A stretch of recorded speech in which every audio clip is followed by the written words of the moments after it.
आज के दौर में ऑनलाइन बिजनेस शुरू करने के बारे में सोचना एक अजीब सी पहेली को सुलझाने जैसा है। मतलब एक तरफ तो देखिए, इसे शुरू करना पहले से इतना आसान हो गया है, बस कुछ क्लिक्स और दुकान तैयार। पर सिक्के का दूसरा पहलू भी है, और वो है कि मुकाबला भी उतना ही जबरदस्त है। आज हर कोई ऑनलाइन है ना? तो सवाल ये उठता है कि इस डिजिटल भीड़ में कोई अपनी पहचान कैसे बनाए, कैसे सबसे अलग दिखे। और इसका जवाब सिर्फ एक चीज में है, एक असली सोची समझी स्ट्रैटेजी। और बस यही बात आज के हमारे इस विश्लेषण का सबसे अहम हिस्सा है। देखिए, सफलता सिर्फ ऑनलाइन मौजूदगी से नहीं मिलती। असली कामयाबी मिलती है एक मजबूत बिजनेस की नींव बनाने से। तो चलिए, इसी में थोड़ा और गहराई से उतरते हैं और देखते हैं कि ये सब होता कैसे है। पहला चरण, एक मजबूत नींव तैयार करना। अक्सर लोग ना इस हिस्से को थोड़ी जल्दी में निपटा देते हैं, शायद इसलिए क्योंकि ये उतना ग्लैमरस नहीं लगता। लेकिन सच बताऊं, भविष्य की सारी ग्रोथ इसी एक बात पर टिकी होती है कि ये शुरुआती कदम कितने सही तरीके से उठाए गए हैं। इसे कुछ ऐसे समझते हैं, जब कोई हर किसी को सब कुछ बेचने की कोशिश करता है तो उसकी आवाज़ एक बड़े बाजार के शोर में कहीं गुम हो जाती है ना? लेकिन जब कोई एक खास ग्रुप के लिए एक खास प्रॉब्लम का सल्यूशन देता है तो वो उनके लिए एक एक्सपर्ट बन जाता है, एक ऐसी आवाज़ जिसे लोग सुनना चाहते हैं। अब जरा इस स्लाइड पर जो उदाहरण है उसे देखिए, ये बात कितनी अच्छी तरह से समझ आती है। सिर्फ वॉलेट बेचना ये तो बहुत आम बात है, लेकिन प्रोफेशनल्स के लिए प्रीमियम मिनिमलिस्ट वॉलेट्स बेचना, ये हुई ना बात। ये चीज़ तुरंत आपको एक खास मार्केट का लीडर बना देती है, और यही है नीच की असली ताकत। और ये सिर्फ एक स्टोर बनाने के बारे में नहीं है, ये एक ब्रांड बनाने के बारे में है। ब्रांड का मतलब सिर्फ एक लोगो या नाम नहीं होता। ब्रांड तो एक आइडिया है, एक एहसास है, एक वादा है।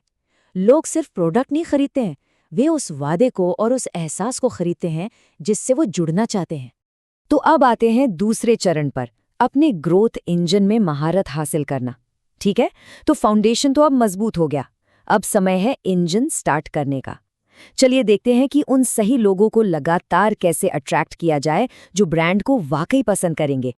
सबसे बड़ी गलतियों में से एक जो लोग करते हैं वो है हर सोशल मीडिया प्लेटफॉर्म पर एक साथ छा जाने की कोशिश करना। ऐसा नहीं करना है, इसके बजाय एक प्लेटफॉर्म चुनें। कौन सा?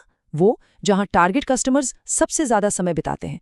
पहले उसे समझिए, उस पर अपनी पकड़ बनाइए, और जब वहां कामयाबी मिलने लगे, बस तभी आगे बढ़ने के बारे में सोचिए। याद रखिए, कंटेंट ही ग्रोथ इंजन है। हर वीडियो, हर पोस्ट, हर ब्लॉग, उसके बस 3 ही काम होने चाहिए। या तो वो कुछ सिखाए, एजुकेट करे, या एंटरटेन करे, लोगों का ध्यान खींचे, या फिर किसी की प्रॉब्लम सॉल्व करके भरोसा बनाए।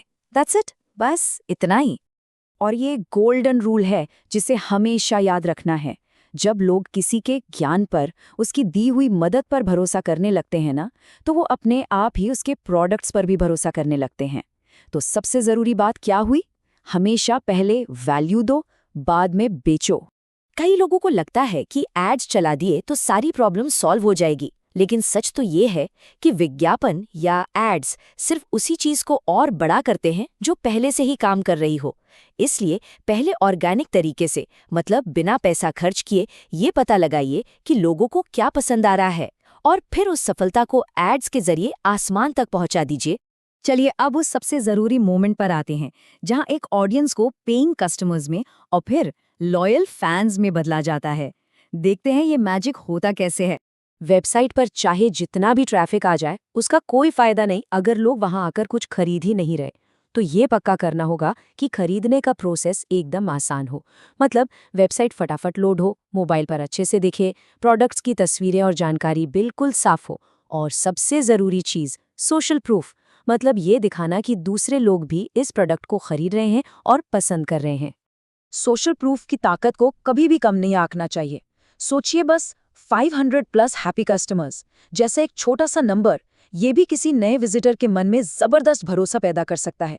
ये दिमाग को सीधा एक सिग्नल भेजता है कि अरे, दूसरे लोग इस पर भरोसा कर रहे हैं, मतलब ये सेफ है।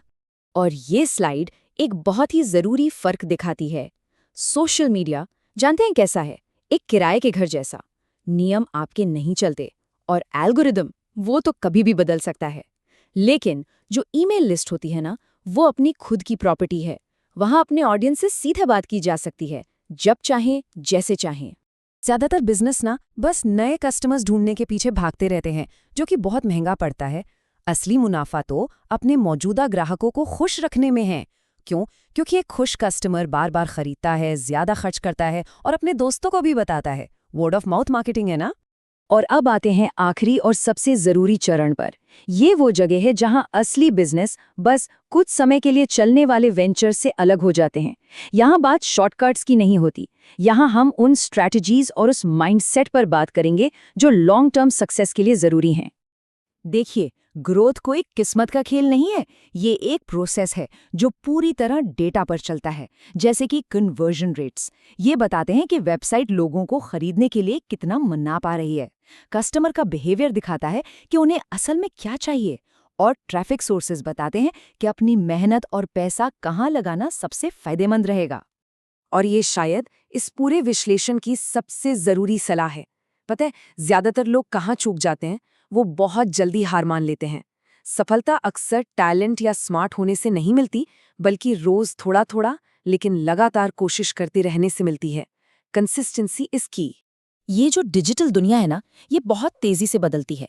जो चीज आज काम कर रही है, मान लीजिए कोई सोशल मीडिया ट्रेंड, कोई गारंटी नहीं कि वो कल भी काम करेगा।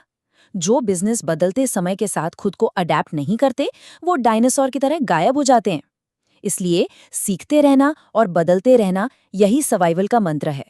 और आखिर में सारी स्ट्रैटेजीज और सारे प्लान से ऊपर एक चीज है, माइंडसेट। धैर्य रखना, डिसिप्लिन में रहना और अपनी गलतियों से, अपनी असफलताओं से सीखने की हिम्मत। बस यही चीजें आगे लेकर जाती हैं। हर कामयाब एंटरप्रेन्योर कई बार फेल हुआ है, लेकिन उन्होंने कभी हार नहीं मानी। तो कुल मिलाकर बात ये है कि ऑनलाइन बिजनेस को बड़ा करना शॉर्टकट ढूंढने के बारे में नहीं है। यह है एक मजबूत नींव बनाने के बारे में, सच्ची वैल्यू देने के बारे में और लगातार मैदान में टिके रहने के बारे में। अगर इन सिद्धांतों पर चला जाए तो सफलता सिर्फ एक चांस नहीं रह जाती, बल्कि एक नतीजा बन जाती है। तो असली सवाल ये उठता है, आज क्या बनाना शुरू किया जाए?